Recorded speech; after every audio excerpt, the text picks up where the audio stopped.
Otputovali u Evropu. Kroz projekat NVO Green Home studenti će 25 dana provesti u evropskim gradovima koje sami izaberu. Plaćena im je vozna karta za sve destinacije koje su povezane željeznicom, a za hranu i smještaj će se sami snaći.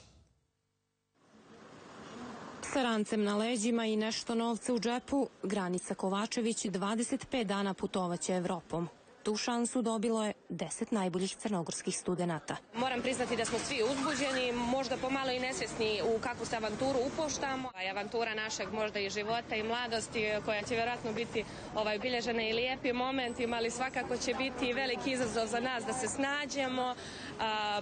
Ali eto, nadam se da će sve dobro proći, pa se vidimo kad se vratimo da vam prenesemo naše utiske. Prva stanica je Berlin, gdje će studenti provesti 3 dana. Sastaće se sa preko 150 kolege iz Srbije, Makedonije, Albanije, Kosova i Bosne i Hercegovine. Sa besplatnom voznom kartom avanturu nastavljaju ka drugim evropskim gradovima.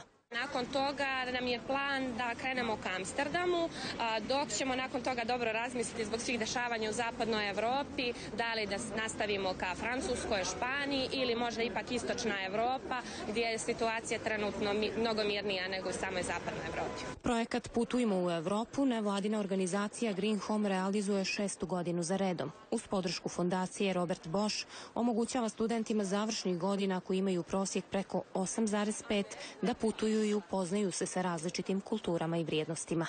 Nama se prijavilo negde oko 20 i nešto studenata, od kojih smo mi izabrali 10, koji su na osnovu različitih kriterijuma kao što su naravno uspeh, rangirali smo po proseku, po tome da li su imali prilike ranije da putuju, jer smo naravno dali prednost onima koji su jednostavno nisu imali puno mogućnosti da putuju.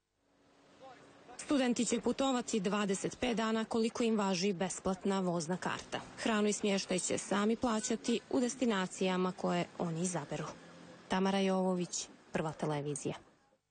Akter naše naredne priče također